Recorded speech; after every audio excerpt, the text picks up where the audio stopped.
ಜೊತೆಗೆ ಏನಪ್ಪ ಅಂತಂದ್ರೆ ಇಲ್ಲಿ ಇನ್ನೊಂದು ನಮ್ಮ ಸಂವಿಧಾನ ಅದ, ನ್ಯಾಯಾಂಗ ಅದ, ಎಲ್ಲ ಅದ. ಆದರೆ ಇಲ್ಲಿ ಪ್ರಶ್ನೆ ಮಾಡೋರು ಯಾರು? ಒಂದು ಯಾವುದೋ ಅನ್ಯಾಯ ಆಗ್ಯದಂತ ಕೋರ್ಟಿಗೆ ಹೋದ್ರೆ ಆ ಕೋರ್ಟಿನ ದುಡ್ಡು ತುಂಬಿ, ವಕೀಲ ದುಡ್ಡು ತುಂಬಿ ಆ ಕೇಸನ್ನು ಬಡದಾಡುವಂಥ ಶಕ್ತಿ ನಮ್ಮಲ್ಲಿ ಯಾರೂ ಅದ. ಈವನ್ ಪತ್ರಿಕಾ ಮಾಧ್ಯಮದಲ್ಲಿ ಎಲ್ಲೆಲ್ಲಿ ಒಬ್ಬರು ಒಳ್ಳೆ ಕೆಲಸ ಮಾಡಲಿಕ್ಕೆ ಕೊಟ್ಟರೆ ಅವ್ರು ಯಾರು ಸಹಾಯ ಮಾಡೋದಿಲ್ಲ. ಎಲ್ಲ ಪ್ರೈವೇಟ್ ಜನ ಯಾರಿಗಾಗಿ ಯಾರು ಯಾಕೆ ಇದು ಮಾಡ್ತಾ ಇದ್ದಾರೆ. ಹೀಗಾಗಿ ನ್ಯಾಯಾಂಗ ಸಹಿತ ಇವತ್ತು ನ್ಯಾಯಾಂಗದಲ್ಲಿ ಸಹಿತ ಹಸ್ತಕ್ಷೇಪ ಆಗಿದ್ದರಿಂದ ರಾಜಕೀಯವಾಗಿ ವಿಶೇಷವಾಗಿ ಜನ ಒದ್ದಾಡೋದು ಸ್ಥಿತಿ ಆಗ್ಯದ. ಎಲ್ಲ ಹೀಗೆ ಈ ರೀತಿ ಇದ್ದಾಗ ಇನ್ನೊಂದು ನಿಮಗೆ ಗೊತ್ತೋದು, ಈಗಾಗಲೇ ನಮ್ಮ GDP ₹100 ಇತ್ತಪ್ಪ ಅಂದ್ರೆ ಅದರಲ್ಲಿ 80ರಿಂದ 85 ರೂಪಾಯಿಗಳವರೆಗೆ ಸಾಲದು ನಮ್ಮಲ್ಲೇ. ಇವೆಲ್ಲ ಯಾವಾಗ ನಾವು ಜಗದ 3ನೇ ಶ್ರೀಮಂತರಾಗ ಸಾಧ್ಯ? ಇವಕ್ಕೆಲ್ಲ ಉತ್ತರ ಎಲ್ಲಿದಾವ? ಇವತ್ತು ಮೋದಿಯವರಿಗೆಲ್ಲ ಉತ್ತರ ಕೊಡಬೇಕಾಗಿದ್ದೀವಿ. ಎಲ್ಲಿದ್ರಪ್ಪ ನಮಗೆ? ಎಷ್ಟು ಜನ ಅಂದ್ರೆ ಇವಕ್ಕೆಲ್ಲ ನೀವು ಶ್ವೇತಪತ್ರ ಹೊರಡಿಸಿ ಇವಕ್ಕೆಲ್ಲ ಉತ್ತರ ಕೊಡಲಿ. ಇವೆಲ್ಲ ಕೇಳಿದ ಪ್ರಶ್ನೆಗಳಿಗೆ ಕೇವಲ ನಾವು 3ನೇ ನಂಬರ್ ಆಗ್ತಾಯಿದ್ದೀವಿ, ಈಗ 5 ಇದ್ದೀವಿ, 3ಕ್ಕೆ ಜಿಗಿತೀವಿ, ಬರೀ ಮಾತಾಡಿದ್ದಲ್ಲ, ವಾಸ್ತವವಾಗಿ ಇರೋದು ದೇಶದ ಪರಿಸ್ಥಿತಿ. ಇದ್ರ ಬಗ್ಗೆ ಇವತ್ತು ಉತ್ತರ ಹುಡುಕಬೇಕಾಗಿದೆ. ಎಷ್ಟು ಜನ ಕಾರ್ಪೊರೇಟ್ ಈ ಕಂಪ್ನಿಗಳು ಎಷ್ಟು ಜನಕ್ಕೆ ಉದ್ಯೋಗ ಕೊಟ್ಟಿದ್ದಾರೆ ಅನ್ನೋ ಸಹಿತ ಈಗ ಸ್ಪಷ್ಟಪಡಿಸ್ಬೇಕಾಗಿದೆ.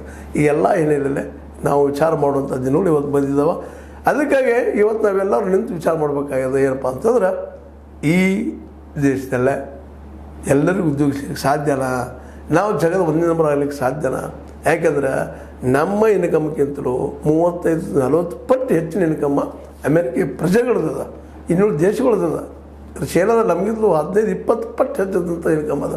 ಅಂದಾಗ 140ನೇ ನಂಬರ್ದಲ್ಲಿ ಇದ್ದೀವಿ ನಾವು GDP ಇದರಲ್ಲೇ ಪರ್ ಕ್ಯಾಪಿಟಲ್ ಇನ್ಕಮ್ದಲ್ಲ, ಪ್ರತಿ ವ್ಯಕ್ತಿ ಆಯದಲ್ಲೇ 140ನೇ ನಂಬರ್ ಇದ್ದೀವಿ. ಅಂದಾಗ ನಾವು ಹೆಂಗೆ ಏಕಾಏಕಿ 3ನೇ ನಂಬರ್ ಜಂಪ್ ಹಾಕಿವಿ? ಇದಕ್ಕೆ ಉತ್ತರನ ನೇರವಾಗಿ ಇವತ್ತು ಮೋದಿಯವ್ರು ಕೊಡಬೇಕಾಗಿದೆ. ಇದು ಕೊಡ್ತಾ ಇಲ್ಲ. ಕೇಳಿದ ತಕ್ಷಣ ತಮ್ಮ ಭಾಷೆಗಳ ಮೂಲಕ ಅದು ಸರಿಸುವಂಥ ಕೆಲಸ, ನ್ಯಾಯಕ್ಕೆ ಹೋದರೂ ಉತ್ತರ ಸಿಗೋಂಥ ಪರಿಸ್ಥಿತಿ ಇವತ್ತು ನಿರ್ಮಾಣ ಆಗಿದೆ. ಅದಕ್ಕಾಗಿ ಈ ಎಲ್ಲ ನೆಲೆಯಲ್ಲೇ ನಾವು ಸರ್ಕಾರ ಕೇಳೋದಷ್ಟೇ ಮೋದಿಯವ್ರಿಗೆ, ನೀವು 3ನೇ ನಂಬರ್ ಯಾವ ನೆಲೆಯಲ್ಲಿ ಆಗ್ತೀರಿ ಮತ್ತು ಎಲ್ಲರಿಗೂ ಉದ್ಯೋಗ ಯಾವಾಗ ಸೃಷ್ಟಿ ಮಾಡ್ತೀರಿ?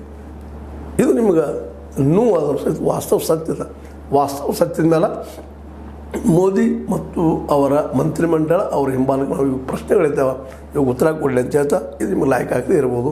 ಲೈಕ್ ಮಾಡಿ, ಶೇರ್ ಮಾಡಿರಿ, ಕಮೆಂಟ್ ಮಾಡಿರಿ, ಜೊತೆಗೆ ಸಬ್ಸ್ಕ್ರೈಬ್ ನಿಲ್ಲಿಸಿ ಹೋಗ್ಬೇಡ್ರಿ.